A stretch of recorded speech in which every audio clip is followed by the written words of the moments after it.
श्री शिवाय नमस्तुभ्याम, हर हर महादेव, जय महाकाल। कैसे हैं आप सभी लोग। देखिए आज का जो ये वीडियो है ना, आप सभी के लिए बहुत ही ज्यादा विशेष होने वाला है। मात्र शिवलिंग पर चढ़ा करके उठाकर लेकर के आ जानी है चुपचाप ये एक चीज। अगर आपके शरीर में कभी कभी कोई बड़ा भारी रोग हो गया है, कोई बीमारी है जो लंबे समय से चली हुई आ रही है, कोई ऐसी बीमारी जो छूट नहीं रही है, शरीर में असहनीय दर्द होता है, कोई रोग है, कष्ट है, कोई नस दब गई है, सारी कोशिश कर ली, कुछ नहीं हो रहा है, तो शिवलिंग पर चढ़ाकर इस एक चीज को चुपचाप उठा करके लेकर के आ जाना। आपके शरीर के जीवन के सारे कष्ट दूर हो जाएंगे। साथ ही साथ अगर आपकी किस्मत आपका साथ नहीं दे रही है, शत्रु आपको नुकसान पहुंचाते हैं, शनि की ढैया चल रही है, तो कल शनिवार के दिन इस वाले उपाय को करना बिल्कुल मत भूलिएगा। पूज्य गुरु जी की कथा से सुनकर के और समझ करके पूरे उपाय को बड़े ही विस्तार से बताऊंगा, परंतु उससे पहले आप सबसे एक छोटी सी प्रार्थना कि जो लोग पहली बार आए हैं चैनल को सब्सक्राइब जरूर कीजिएगा और वीडियो को लाइक करके देव आदिदेव महादेव जी का कोई सा भी प्यारा नाम कमेंट बॉक्स में लिखना मत भूलिएगा। इस पूरे वीडियो के अंदर हम लोग 3 महा उपायों के बारे में बात करेंगे जो कि आपकी अलग अलग कामना पूर्ति के लिए सिद्ध होंगे, तो ध्यान से सुनते चले जाना, समझने की कोशिश करना। सबसे पहले बात करते हैं पहले वाले उपाय की। पहला वाला उपाय किन लोगों को करना है ये चीज ध्यान से सुनिएगा। अगर आपके शरीर में कोई गंभीर बीमारी है ना, लंबे समय से चली हुई आ रही है, कोई ऐसी बीमारी जो छूट नहीं रही है, शरीर में असहनीय दर्द होता है, कोई ना कोई कष्ट शरीर में बना हुआ है, कोई नस दब गई है, सारे उपाय कर लिए, सारे कोशिश कर ली, डॉक्टर को दिखा लिया, ऑपरेशन करा लिया, सब कुछ करके देख लिया, लेकिन वो असहनीय दर्द आपका खत्म नहीं हो रहा है, तो इस शनिवार के दिन इस वाले उपाय को गलती से भी करना ना भूलिएगा। आपको लेना होगा मात्र एक बेलपत्र जो कहीं से भी खंडित, टूटा फूटा ना हो, ना कटा फिटा हो, इस तरीके से ले लेना।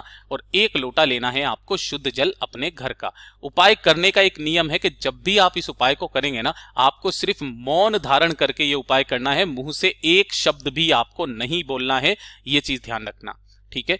तो 1 बेलपत्र और 1 लोटा शुद्ध जल अपने घर का लेना, और साथ ही साथ आपको लेनी होगी मात्र 1 बूंद शहद की। 1 बूंद आपको शहद की लेनी है। इन तीनों को लेकर के शनिवार के दिन आपको पहुंच जाना है बाबा के मंदिर शिवलिंग के पास में। चुपचाप रहना है, किसी से कुछ कहना नहीं है। यहां पहुंच करके उत्तर दिशा, नॉर्थ डायरेक्शन की तरफ मुंह करके आपको खड़े हो जाना है। जब भी आप बीमारी के लिए कोई उपाय करते हैं, 1 लोटा शुद्ध जल बाद में समर्पित किया जाता है। आपको क्या करना है, जो आपने 1 बेलपत्र लिया है, इस 1 बेलपत्र की जो बीच वाली पत्ती है, ये वाली पत्ती, इसके चिकने हिस्से की तरफ आपको यहां पर अच्छे से पूरे पर शहद लगा देना है। शहद लगा दोगे और शहद लगा देने के पश्चात इस बेलपत्र को आपको यहां से पकड़ना है और पकड़ करके शिवलिंग के शीर्ष पर आपको समर्पित करना है, ऐसे कि डंडी रहेगी आपसे विपरीत दिशा में, बीच वाली पत्ती का मुख आपकी तरफ है ना, और शहद जिधर लगाओगे वो शिवलिंग से टच होना चाहिए। और 1 लोटा शुद्ध जल जो आप लेकर के आए हो, उस 1 लोटा शुद्ध जल को देव आदिदेव महादेव जी की शिवलिंग पर इसी बेलपत्र के ऊपर समर्पित कर देना। ओम नमः शिवाय, श्री शिवाय नमस्तुभ्यम पंचाक्षरी मंत्र या षडाक्षरी मंत्र का स्मरण करते हुए काशी विश्वनाथ के नाम से, किसके नाम से करोगे, काशी विश्वनाथ के नाम से। 12 ज्योतिर्लिंगों में से एक ज्योतिर्लिंग है ये काशी विश्वनाथ, उनके नाम से आपको समर्पित करना है। 2 मिनट वहां पर खड़े रहना मौन धारण करके ही, और अपनी कामना नाम गोत्र बोल करके इस बेल पत्र को औषधि के रूप में उठा करके अपने घर पर लेकर के आ जाना है। घर पर लाने के पश्चात आपके घर का जो मंदिर है ना, उस मंदिर के सामने आपको खड़े होना है और इस बेल पत्र की बीच वाली पत्ती पर लगा हुआ शहद आपको क्या कर लेना है, चाट लेना है ना, चाट लेना। और चाटने के पश्चात 15 मिनट के बाद उस बेल पत्र को चबा चबा करके खा लेना है ना। 15 मिनट के पश्चात पहले शहद चाट लेना है, फिर 15 मिनट के बाद उस बेल पत्र को खा लेना है। एक शनिवार करके देख लीजिएगा, अगले शनिवार तक आपके शरीर के कष्ट खत्म होने लगेंगे। वैसे पूज्य गुरुजी ने कहा कि इस वाले उपाय को 3 शनिवार करने का एक नियम है, करके देखिएगा, आपको निश्चय ही इसमें लाभ मिलेगा। पूज्य गुरुजी का बहुत ही अद्भुत और रोचक उपाय है, जरूर कीजिएगा। अब बात कर लेते हैं दूसरे वाले उपाय की। देखिए दूसरा वाला उपाय किन लोगों को करना है कि अगर आपकी किस्मत आपका साथ नहीं दे रही है, परेशान हो चुके हो, है ना, धन की बहुत ज्यादा हानि हो रखी है ना, काफी सारे उपाय कर लिए, व्रत कर लिए, लेकिन आपका बुरा वक्त आपका पीछा छोड़ ही नहीं रहा है ना।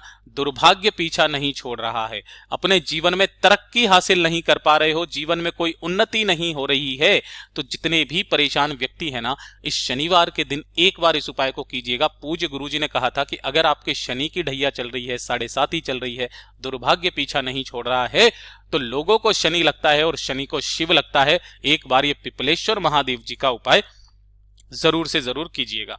आपको क्या करना है, इस तरीके से एक काजल की डिब्बी ले लेनी है, ठीक है।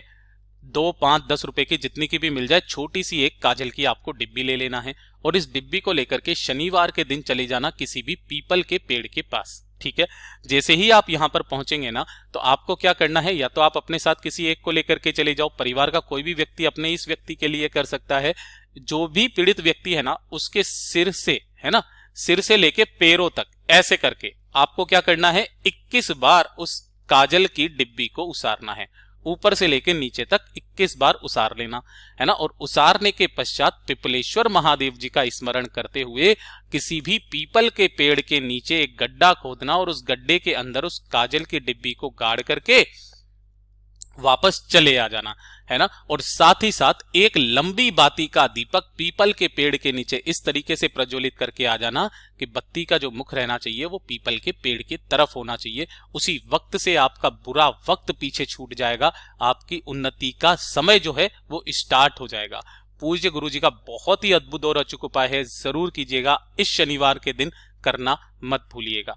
अब बात कर लेते हैं आज के इस वीडियो की तीसरे वाले उपाय की। और ये जो तीसरा वाला उपाय है ना, सिर्फ और सिर्फ शनिवार के दिन किया जाता है। देखिए, अगर आपकी कोई शनि की ढैया चल रही है ना, 7.5 लगी हुई है, अच्छे काम करते करते आपके जीवन में बुरा हो रहा है ना, उन्नति नहीं मिल रही है, धन की हानि बहुत ज्यादा हो रखी है ना, तो आप तो वो वाला कर लीजिए। अगर शनि की 7.5 वगैरह चल रही है ना, तब भी आप इस उपाय को कर सकते हैं। अगर आपके कोई शत्रु है जो कि आपके कार्यों में बाधा डालते हैं, तो अपने कार्यों में बाधाओं को खत्म करने के लिए, शत्रुओं को मित्र बनाने के लिए, शनि की ढैया 7.5 को खत्म करने के लिए और जीवन में उन्नति के लिए एक छोटा सा उपाय आपको क्या करना है, एक दीपक लेना है। ये जो दीपक होना चाहिए, ये कैसा होना चाहिए, एकदम नया दीपक होना चाहिए, जिसमें कभी भी एक भी बार बाती ना लगाई गई हो, ठीक है। इसके अंदर आपको लगानी है गोल बाती और इसे आपको पूरा का पूरा भरना होगा, किससे, सरसों के तेल से। पूरा आपको सरसों के तेल से भरना है, इतना, ठीक है। यहां लिख देता हूं, सरसों का तेल। और इसी के साथ में आपको लेने होंगे 1 चुटकी काले तिल, 1 चुटकी आपको ले लेने हैं काले तिल।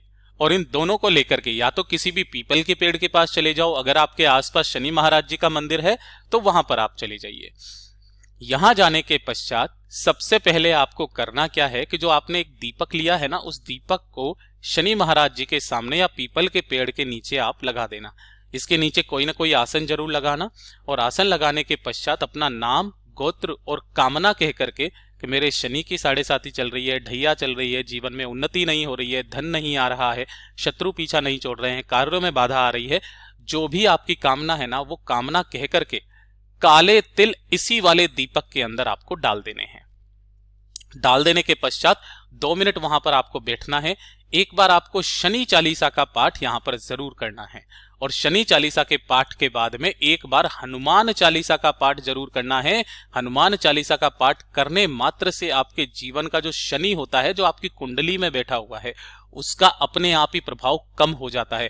क्योंकि जब हनुमान जी ने शनि महाराज जी को रावण की कैद से मुक्त करवाया था, है ना, रावण की कैद से मुक्त करवाया था, तब शनि महाराज जी ने यह वादा किया था कि जो हनुमान जी का उपासक होगा, शनि उसे कभी भी परेशान नहीं करेगा।